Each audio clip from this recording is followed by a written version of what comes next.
Welcome into a News4JAGs podcast. I'm Jamal St here alongside Justin Barney. We're in full-on off-season mode. It's Super Bowl week. Jaguars didn't quite make it there. Trevor Lawrence played in his first Pro Bowl and then sent out the tweet afterward. He said maybe we can replace pro with another word for next year. That's right. So I tweeted after he was announced as a Pro Bowl guy.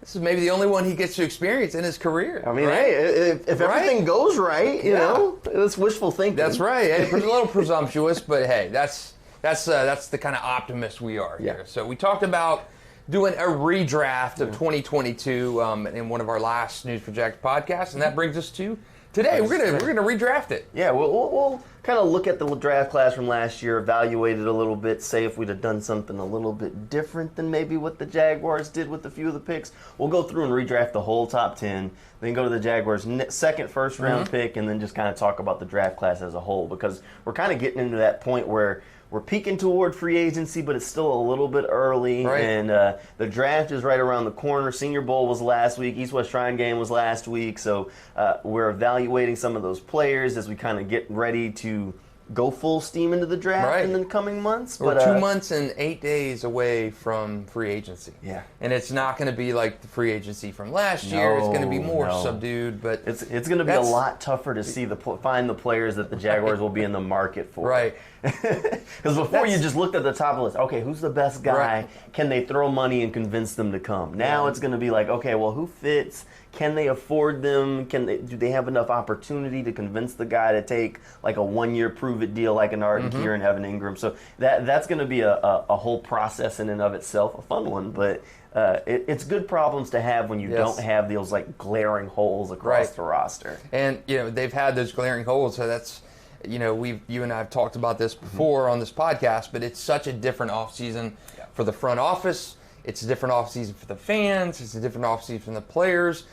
For the players, you've been, you go into the offseason. Who's going to be my new coach? Right. Who's going to be, what new coaching staff? Are they going to like me? They didn't draft me. Am I going to be here next year? So what offense are we going to run? Am I drafted for the previous regime's 3-4 alignment or 4-3 alignment? So it's a different offseason all the way around. We're not talking about picking in the top 10 of the draft or top first pick overall last 2 years. And before that was picking 9th. So you're not picking in the top 10 of the draft. You're picking 24th. I mean, are they even having a draft party at Daly's place that night? Because it's going to be late in the night when that pick is made. They should still open it up. But you're right. It's different. We're talking about coaches taking interviews for other jobs, and they're still employed by the Jaguars. That hadn't happened very often previously. But like Jim Bob Cooter has been on the offensive coordinator interview circuit. There's a report out there that the Ravens wanted to speak to Press Taylor. Jaguars said no to that very quickly. So it's a different kind of offseason, one that everyone should probably start to get used to, because if Doug Peterson continues to do things the way that he has pretty much in his entire coaching career, this is what it's going to be like. The ascent is really easy to see, and again, that's this week. We'll find out if Doug Peterson is the NFL Coach of the Year and the NFL honors. So totally different offseason than what you and I are certainly accustomed to, and Jaguars fans, certainly different than what Shad Khan is used to this time of year. He's talking about, last season it was the coaching carousel, who are you hiring, what's going on, you're scrubbing the residue of Urban Meyer off, you're picking number 1 in the draft again. So completely different. I mean, Trevor's the talk of the NFL. Right. It's just a different kind of offseason, and that's a good thing to have. It's a good problem to have. It is a good problem to have. The expectations are high, so this is optimism season where everybody's feeling really good about the team. All of these possible scenarios for trading for stars, which we'll talk about some of the stuff that's floating out there in another episode. But let's get into the redraft. We don't have to go far into the draft. Jaguars had the number 1 overall pick. So here's the question: would you take Travon Walker and take number 2? I would not take Travon Walker at 1. Again, I think we knew at the time, and you look at the overall stats, not that impressive this year. 3.5 sacks, a pick. Again, Trent Baalke was very careful to preface, in his season-ending availability, saying Travon, I didn't have the sacks, but sacks are an overrated metric in the system. How do you disrupt the play? How do you change the play?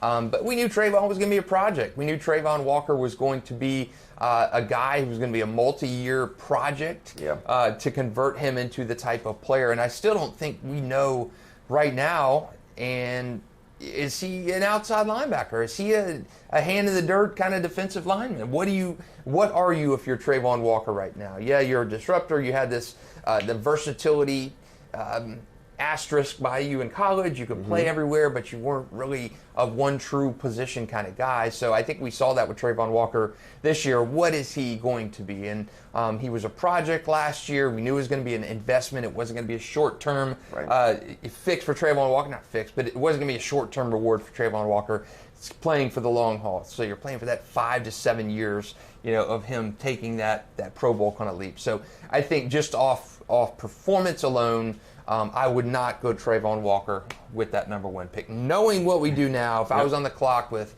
the Jaguars, I don't think there's any question about who I would take. Sauce Gardner, he was number 4 pick overall in the draft. The Jets got a darn good one. I think that would be almost consensus across the board. One of the best rookie defensive backs in quite some time. Yeah, I can't dispute that one. I think we're on the same page. Number 1 overall. If we're redoing it, you got to take Sauce Gardner. He was the most impressive rookie last year. Looks like he's going to be a lockdown corner for, Darrelle Revis 2.0 for the Jets, basically. And he could have been coming to Jacksonville. Obviously, that would have disrupted things after the way the Jaguars had approached free agency, since they had just paid Darius Williams. They had paid Shaquille Griffin the year before. Yeah.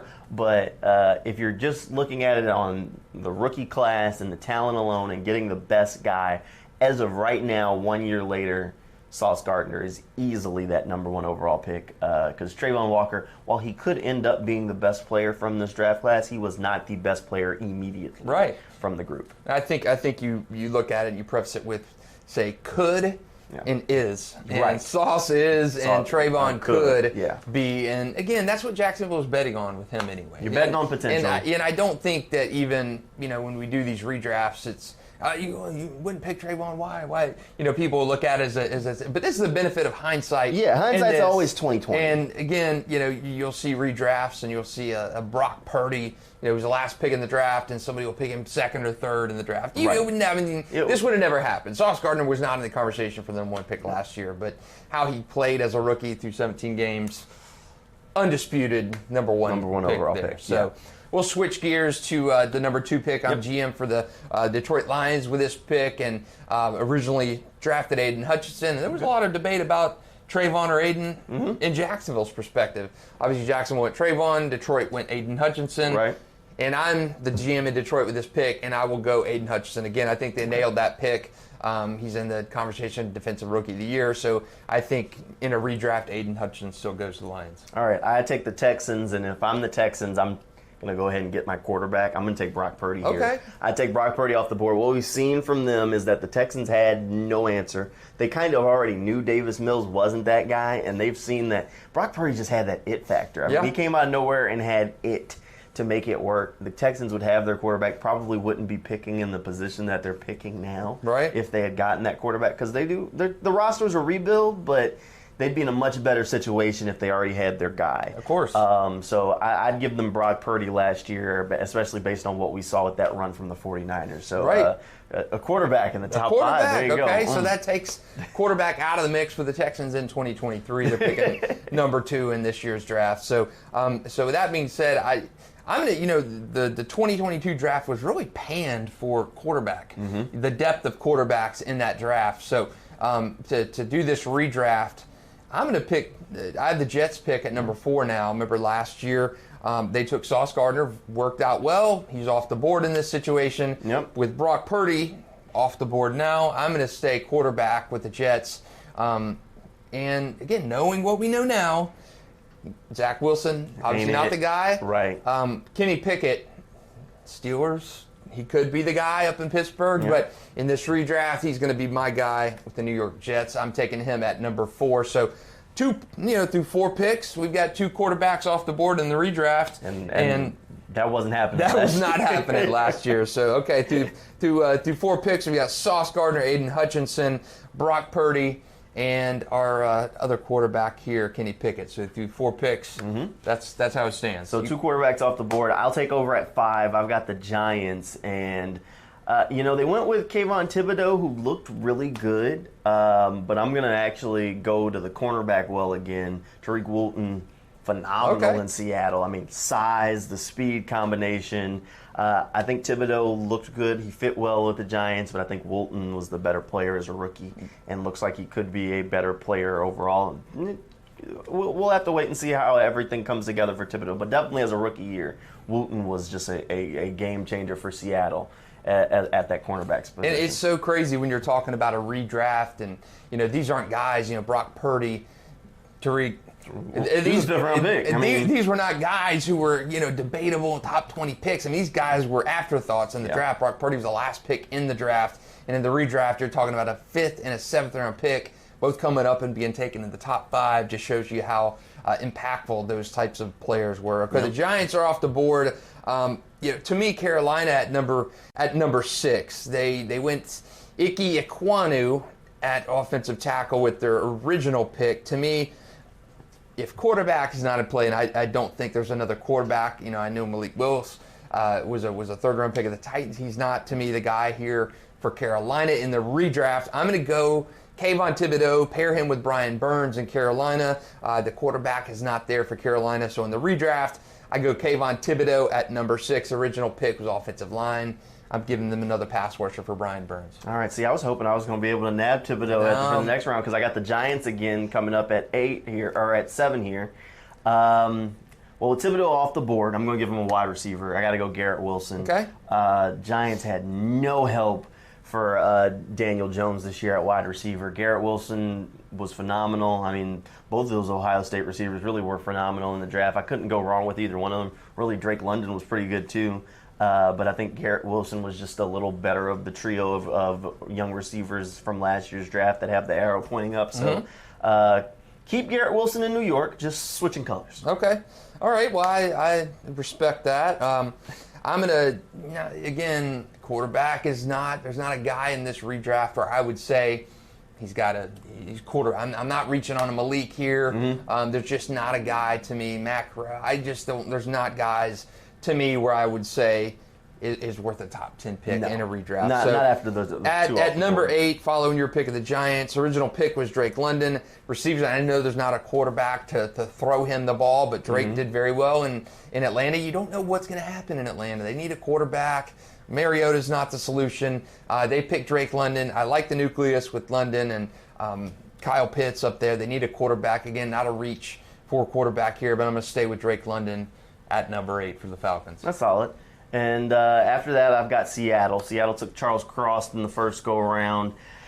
I think I'm going to stick with Cross there. He played pretty well for Seattle, and he's a guy that, I mean, the arrow's pointing upward on. I mean, he came out of school, and he's this phenomenal athlete, and he's only going to get better. So I think there's a lot of hype around Charles Cross and what he could be in the NFL, and he had a pretty good rookie season. So we'll stick with him there. Okay. I like it's tough again here. Okay, I'm going New York Jets again. Again, knowing what we know now with quarterback is an issue, obviously, is them. They've got the receiver. They don't have the defensive back in this draft. I'm going to go with Tyler Smith for the Jets there at number 10. Originally took Garrett Wilson. Christian Watson's another. Christian Watson is a guy, when we did our original draft, way back when, before the draft, he's a guy I mocked to the Jaguars with that 2nd round pick. I liked him, and he's a guy that, again, played well with the Packers.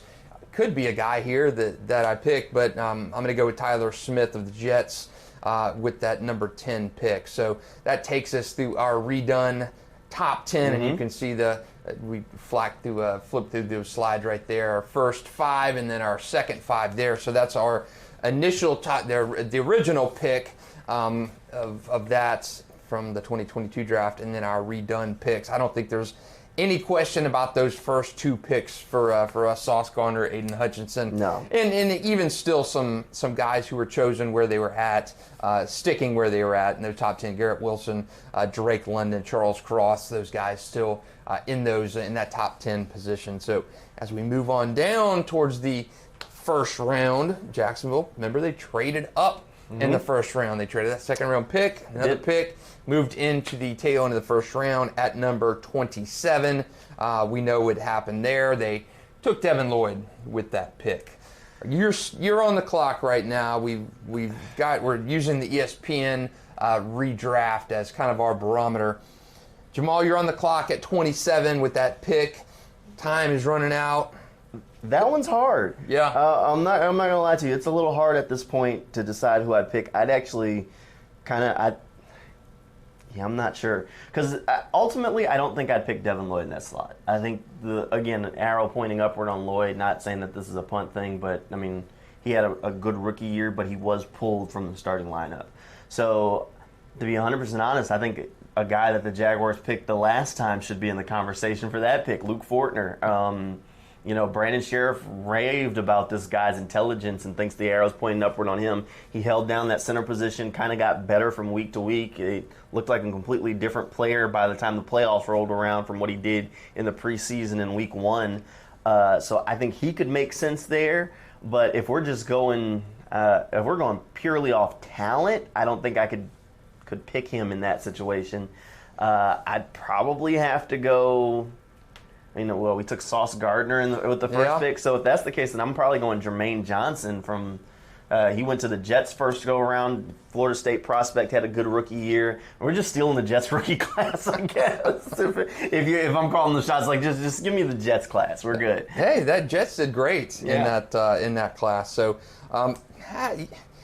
Luke Fortner was a great pick. He started every game, and third-round pick. He certainly played up for it. I wish Christian Watson was still on there because I really liked him. I like him as that building block. I'm gonna switch it up a little bit. Okay. I know we have gone a little defensive heavy there, but I'm gonna say Jalen Petrie. I liked him. Jalen Peter. I like him in the secondary. Mm-hmm. I like him to rove him around. I think he was a Texans original pick. Yep.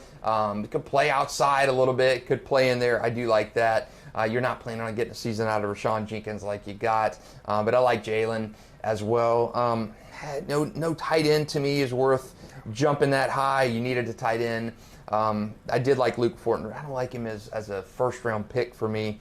I do like that Jalen pick to advance with Andre Sisco kind of teaming up in the next couple years. So Sauce Gardner at 1. I'm staying in the secondary for my second number 1 pick. Okay, yeah, you revamped the whole secondary. I just stole the Jets draft class. I mean, essentially, I went with the corner and went with positional value to add another pass rusher. So, all right, so that takes us through, I guess, what we'll do as far as the redraft, but then we'll kind of look at the Jaguars draft class the rest of the way.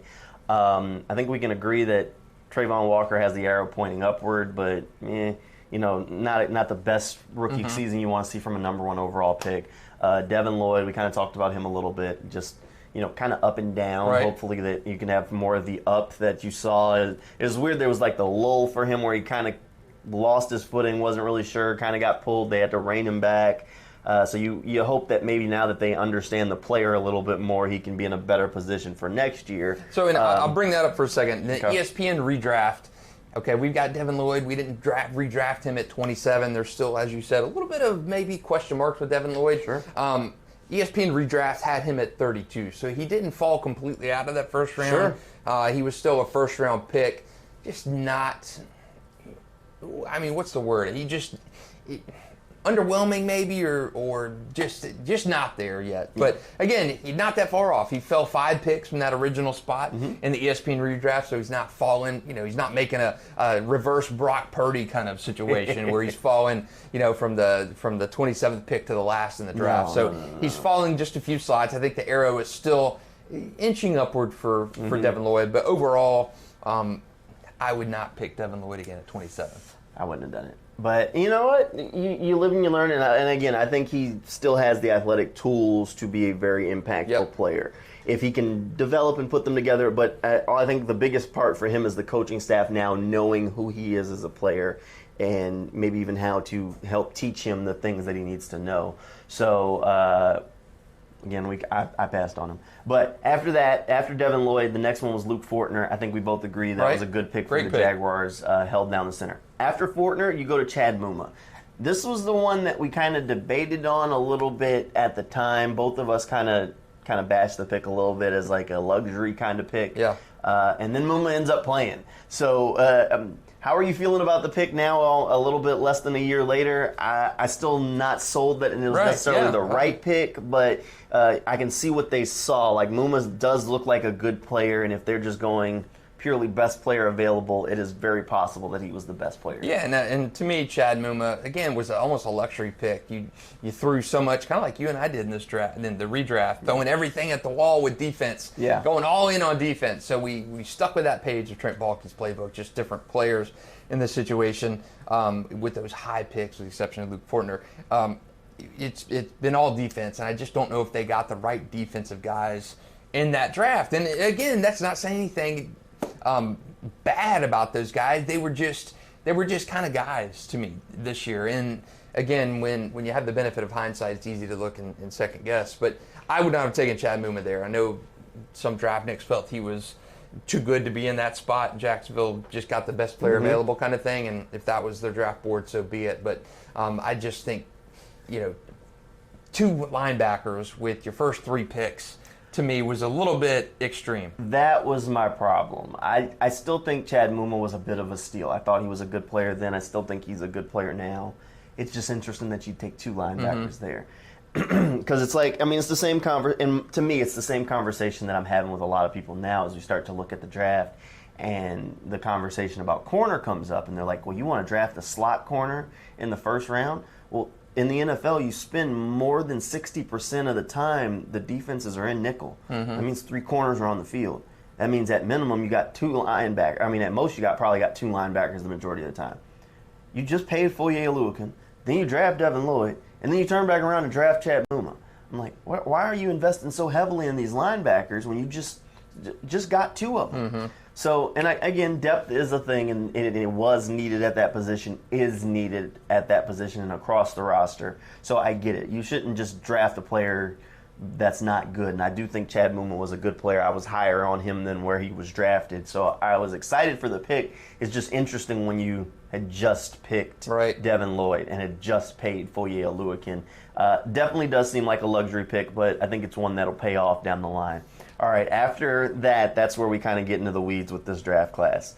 Snoop Conner, I don't think we have any idea what he is. You're right. Greg Jr. got cut after training camp, got brought back late in the season on the roster, but he was on the practice squad most of the year. And then you got Buster Brown to wrap things up, who he kind of got his shot at corner, didn't really work great, then went back to being inactive. Just a guy to me. But these are late draft. Third day of the draft guys. So again, you're taking flyers on guys. We have no idea if maybe. Snoop was at least on the active roster all year.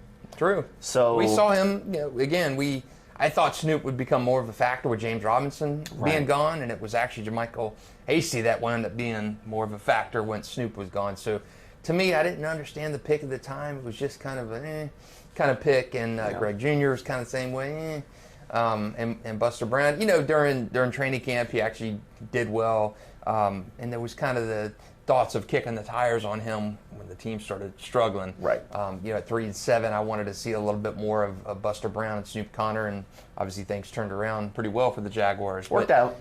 To me, if I'm looking at this Jaguars draft class in hindsight, to me it's just kind of a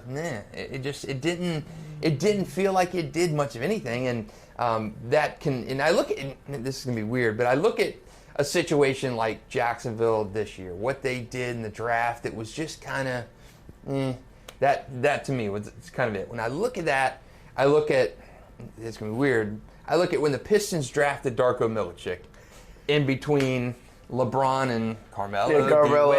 They passed up on all the stars. And you pick Darko at number 2, and you're paying for that pick, but you get a couple championships out of that in between. Because there was such good class. Ben Wallace was on that Pistons team. There was such a, during that time. The Pistons, they'd have been a dynasty if they would have taken. That's true. They would have been a dynasty. So it was tough. It's tough to bash the draft class this year in Jacksonville because of the Darko Milicic factor of the great signings and the overall body of work by the Trent Baalke regime. Just how well they did in free agency was remarkable. The production they got out of those free agents was just unbelievable. So I think if this was a typical Jaguars year where you're 4-13, people paying that draft class even Oh, more. you're dragging it. Because you're Yeah. not getting anything out of Travon. Muma's a luxury. Devin Lloyd is benched.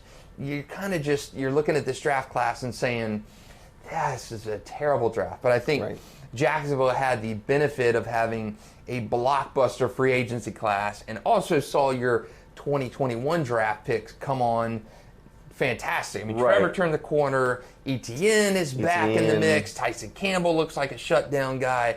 So I think you had a little bit of that to gloss over really how underwhelming this class was as a whole. And you can't hit home runs like you did in 2021 every year, theoretically. It just doesn't happen that way. But, I mean, if you end up with a starter, you hope that Travon turns into a game changer. If Travon can turn into, let's say he can turn into an 8-sack-a-year guy. If Devin Lloyd's a solid starter, if Luke Fortner's a solid starter, I mean, you still ended up with 3 guys out of that, even if Muma just ends up as a rotational piece.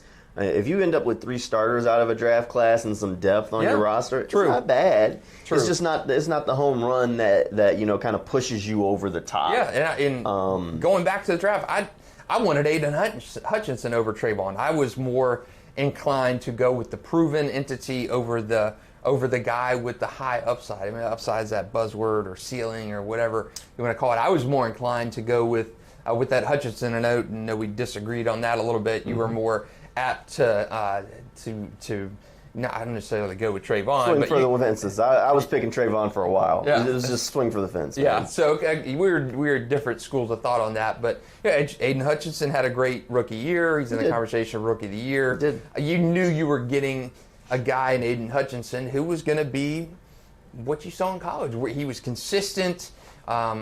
You knew what you're going to get with Aiden Hutchinson. Right. You know you were going to draft Aiden Hutchinson. He's going to be a rah-rah guy. He was going to get 7, 8, 9 sacks, be solid. So you knew you were going to get that player. I think where you and Trent and other draft people who were in the Travon corner came in and says, Aiden's ceiling is here. Travon's ceiling can be right here. And Travon has that potential to be that 13, 15 sack a year guy once he learns the position. So will he get there? Who knows? I mean, to me, like taking Aiden Hutchinson would have been like drafting Eric Fisher.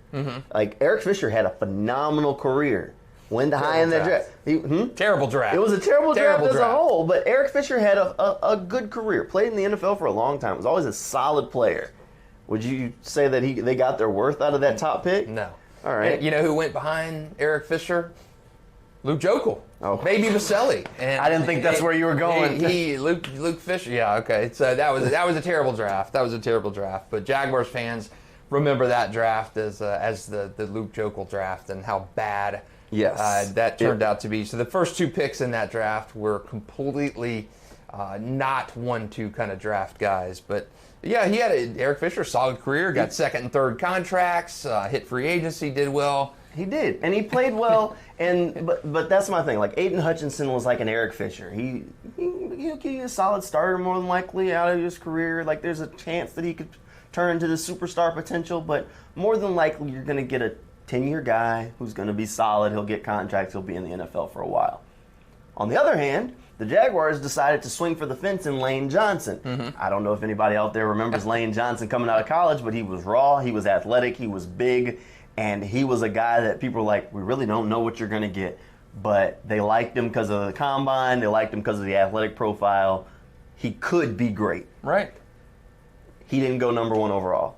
They decided to go with the safe pick, which is fine. Lane Johnson ends up. He's the one still playing, and he's the one who's still considered, one of the gold standards at his position. Eric Fisher never really reached that level. So that's to me, that's the difference between those two. It's almost like Eric Fisher, Lane Johnson. Now, Travon may never hit the heights that Lane Johnson hit as far as like being the gold standard of his position, being one of the best at at his trade.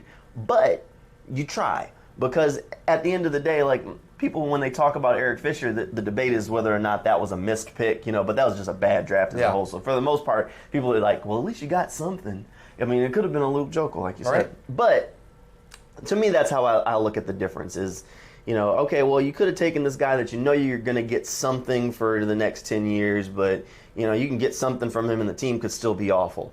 Or you can take the guy who you think you're going to swing for a fence at a premium position where if you hit that home run, you've now got a guy who's cost controlled for 5 years.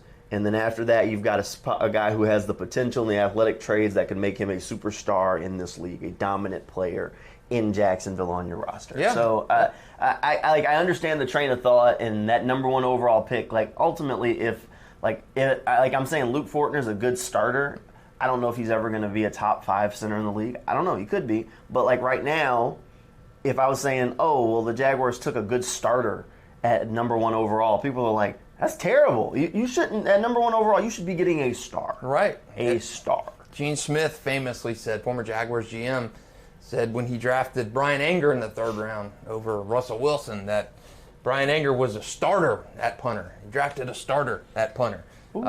So anyway, but yeah, I agree. You need to, if you're drafting number 1, you want somebody more than an Eric Fisher. You want somebody more than more than the potential to just be kind of a guy. Right, and that's why I started leaning toward Travon.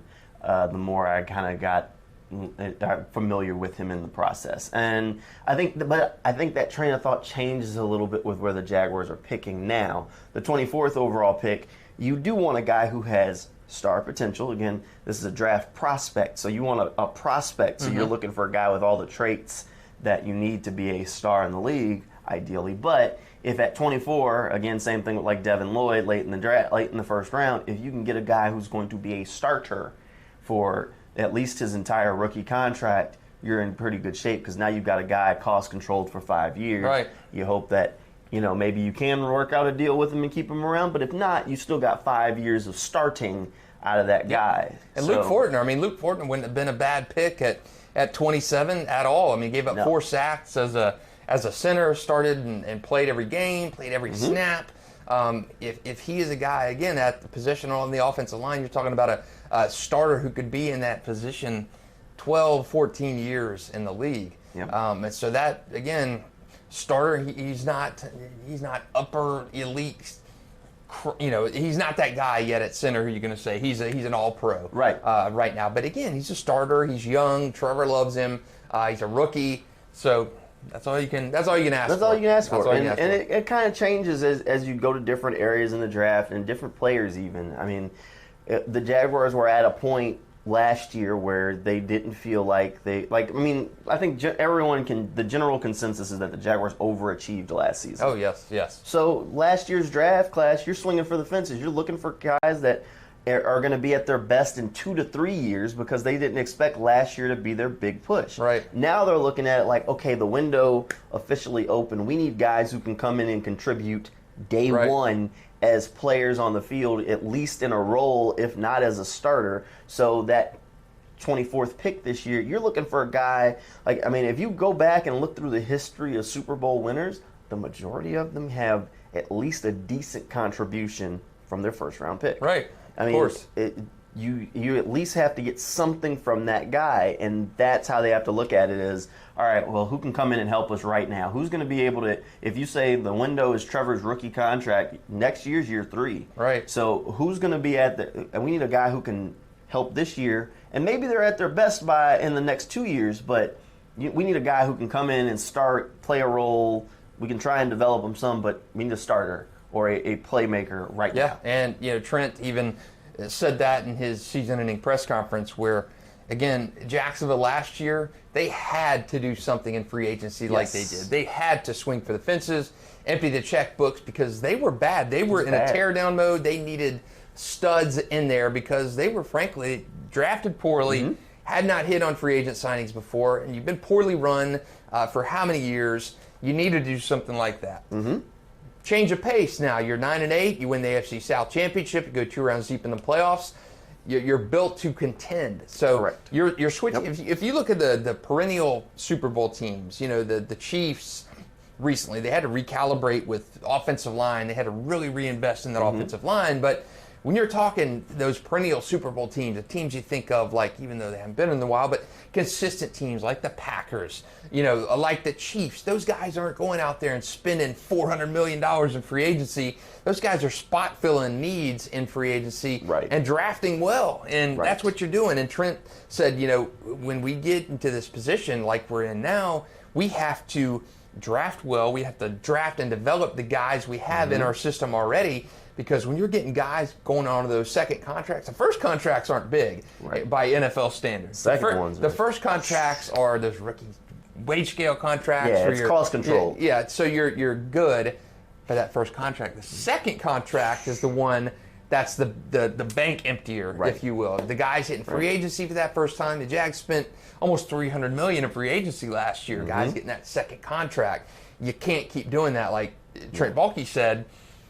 You just can't. I mean, financially, you cannot spend like Jacksonville did last year and expect to be a good team 3 years from now. Because it's just not, you don't have the finances to do that. You need to get those guys from drafts on those cheap contracts and develop those guys. So you're going to see guys in this year's draft be relied on significantly more than they may have been in the past for Jacksonville. And that's where the balance in the draft kind of is going to start to, you'll start to see it now. Like this first round, you need guys that are going to be able to come in and contribute, but maybe in the later rounds you say, okay, we're going to take a swing for this guy who has all the athletic ability, maybe he played at some small school, lesser conference, whatever, but he didn't have the numbers or something like that, guys that they can develop late in the round. Because then you say, oh, well, a Tariq Wooten in the 5th round, they weren't sure that he was going to start as a rookie. They said, he has all the physical traits to be an elite corner in this league. Let's bring him into our system and see if we can develop him. Jags need to hire everybody from the Ravens scouting department and the Seahawks scouting department. My God, every year. Well, the thing for them is they've had a system in place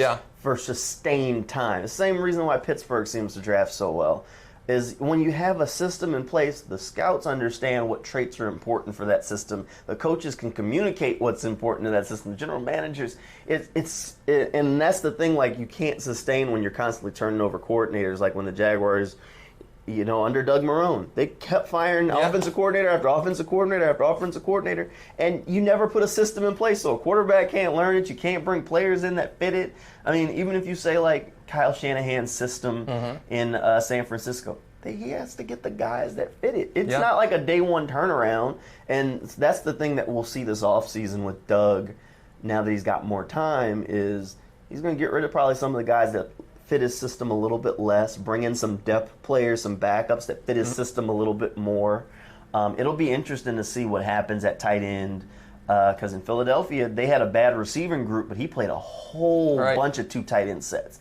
He didn't do a ton of that here last year, but maybe he just didn't like Dan Arnold and Chris Manhertz. Like, Manhertz gave you the blocking, but not the receiving. Dan Arnold was a little bit of both, but he's not a great blocker and not a great receiver, so maybe they bring in a guy. Maybe they draft a guy to give him that second tight end he wants. Maybe they bring in another wide receiver who's a young developing guy behind, the Calvin Ridleys, the Christian Kirks, the Zay Joneses. Who knows? They might be in the trade market for something. Dan Arnold, great character guy, though. Great character guy. He was on the leadership commission in Carolina. That's what Urban said when they traded for him. Hey, man, at least they got something for CJ. Yeah, true. They got something for CJ. No, it'll be interesting. I think they got to get a guy in the first round who can contribute. You got to get a guy in the second round who at least is a depth piece and maybe can contribute on special teams. And then some of those later picks, you start putting together some stuff and trying to find some of those small school hidden gems places and see if you can't hit a home run somewhere along the way. But I think the mindset's changed a little bit as far as because they're at a different point in the process now. Right. So now you need guys who can come in and you hope you have your stars. Right. The hope is that Trevor's your star. Travis is your star. You've now got Calvin Ridley who you hope is going to be a star. Christian Kirk, star. And on the defensive side, if Tyson Campbell continues to get better, he's a star for you. You hope that Travon Walker becomes that star, and maybe even Devin Lloyd. You hope you have all your stars in place, and you just need the starters, the role players around them. Can you imagine in our redraft if we had Tyson Campbell and Sauce Gardner, how good that would be starting 2023? Ooh. How good that would be. Wow. Yeah, that would be a fun combination. I mean, hey, we could talk about Tyson Campbell and Jalen Ramsey. Another one. Yeah, that's opening the book for something that had to be another day. I don't know. That'll do it for our redraft. That'll do it for this News4JAGs podcast. Again, you can like, subscribe, check out all the content. We'll be dropping more of these throughout the offseason as we kind of head into free agency and then start getting ready for the draft. Thanks for tuning in, and we'll see you next time.